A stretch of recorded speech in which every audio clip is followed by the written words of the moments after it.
Halo, selamat datang kembali di obrolan kita.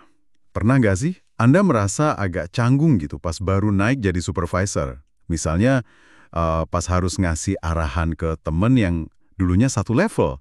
Atau malah tergoda, udah deh ini saya kerjain sendiri aja biar cepet. Wah, itu kayaknya pengalaman umum banget ya. Transisi dari anggota tim jadi pemimpin baru itu memang penuh tantangan. Betul. Nah, hari ini kita mau kupas tuntas soal itu.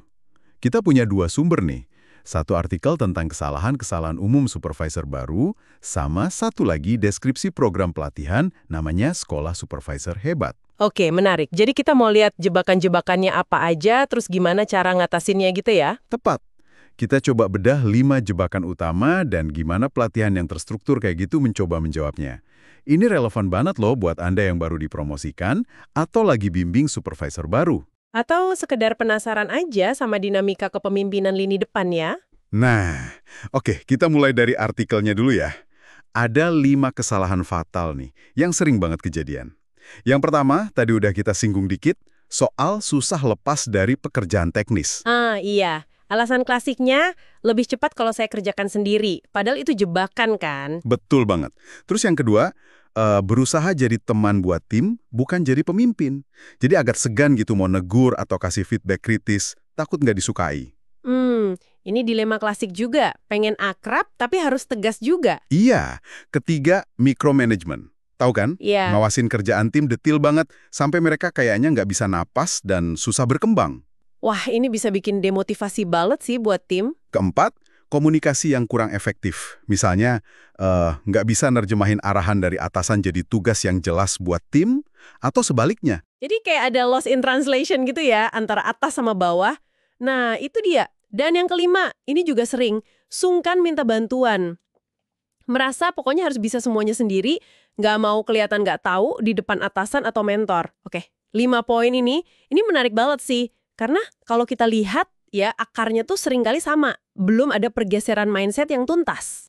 Pergeseran mindset dari apa ke apa nih maksudnya? Dari seorang kontributor individual yang penting kerjaan dia beres, menjadi seorang pemimpin tim yang tugasnya justru bikin orang lain berhasil. Ini bukan sekedar soal teknis loh. Oke, jadi lebih ke cara pandang gitu ya. Betul. Ambil contoh yang soal pengen jadi teman tadi. Itu kan seringkali karena miskonsepsi soal wibawa. Dipikirnya wibawa itu datang dari disukai. Padahal wibawa kepemimpinan itu datangnya dari kompetensi, keadilan, sama keberanian ngambil keputusan sulit demi tim. Gagal di area ini, bisa bikin tim frustrasi. Dan supervisornya sendiri juga bisa kewalahan atau malah burnout ya? Iya banget. Dan seringkali kelima masalah ini tuh nyambung satu sama lain loh. Kayak lingkaran gitu. Wah, nggak main-main ya dampaknya. Untungnya, sumber kedua kita ini kayaknya nawarin solusi yang lebih terstruktur. Ada program pelatihan supervisor hebat dari BF Institute. Oh iya? Gimana tuh programnya? Katanya intensif 2 hari ya? Iya, 2 hari, total 18 jam. Fokusnya lebih ke soft skill sama kepemimpinan praktis. Nah, pertanyaannya, gimana pelatihan kayak gini bisa menjawab 5 tantangan tadi nih? Nah, ini menarik. Kalau dilihat dari deskripsinya, pelatihannya kayaknya dirancang cukup sistematis ya buat nyasar langsung ke 5 isu tadi. Dimulai dari fondasi dulu, ubah mindset. Fondasi mindset. Maksudnya gimana tuh? Di hari pertama, ada materi soal peran strategis supervisor. Terus gimana bangun ownership di tim, komunikasi efektif antar level, motivasi, disiplin, sampai keteladanan. Oke, jadi ini langsung nyasar ke masalah yang mana aja dari 5 tadi. Ini langsung kena ke isu nomor 2, jadi teman, nomor 4, komunikasi mampet, sama nomor 5, sungkan minta bantuan. Dibangun dulu kesadaran dan kepercayaan dirinya. Masuk akal. Dibenahi dulu cara berpikirnya. Terus? Nah, setelah mindsetnya dapat, baru masuk ke skill praktis di hari kedua. Ada soal problem solving, terus ini spesifik cara delegasi dan monitoring yang efektif. Ini buat ngatasin isu nomor 1, susah delegasi, sama nomor 3, micromanagement ya? Tepat. Terus ada juga sesi soal manajemen konflik dan gimana cara ngasih teguran yang asertif. Ini memperkuat lagi solusi buat isu nomor 2, biar bisa tegas tapi tetap dihormati.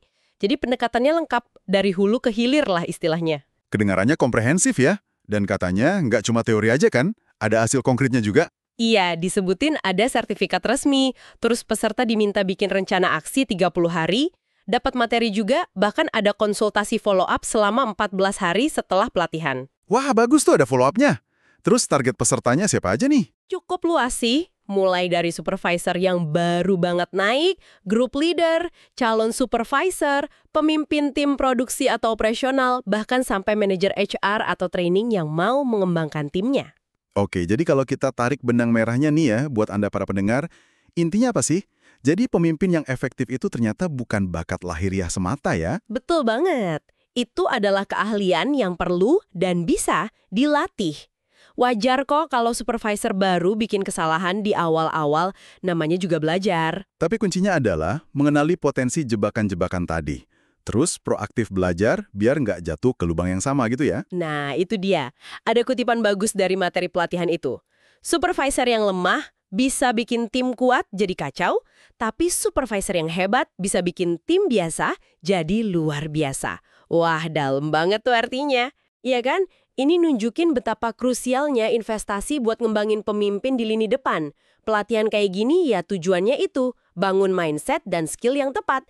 Oke, sebagai penutup nih, kita mau lempar satu pertanyaan refleksi buat Anda. Coba deh pikirkan, dari 5 kesalahan umum tadi, susah delegasi, pengen jadi teman, micromanage, komunikasi kurang oke, sama sungkan minta tolong, dan juga solusi pelatihan yang fokus ke mindset dan skill praktis. Nah, dari semua itu, area mana sih yang menurut Anda paling relevan? Atau mungkin jadi tantangan terbesar dalam perjalanan Anda atau orang yang Anda pimpin saat pindah peran dari staf jadi pemimpin? Sesuatu buat direnungkan lebih lanjut ya. Betul, mungkin bisa jadi bahan obrolan juga dengan tim atau mentor Anda. Oke, sekian dulu untuk pembahasan kita kali ini. Sampai jumpa di lain kesempatan.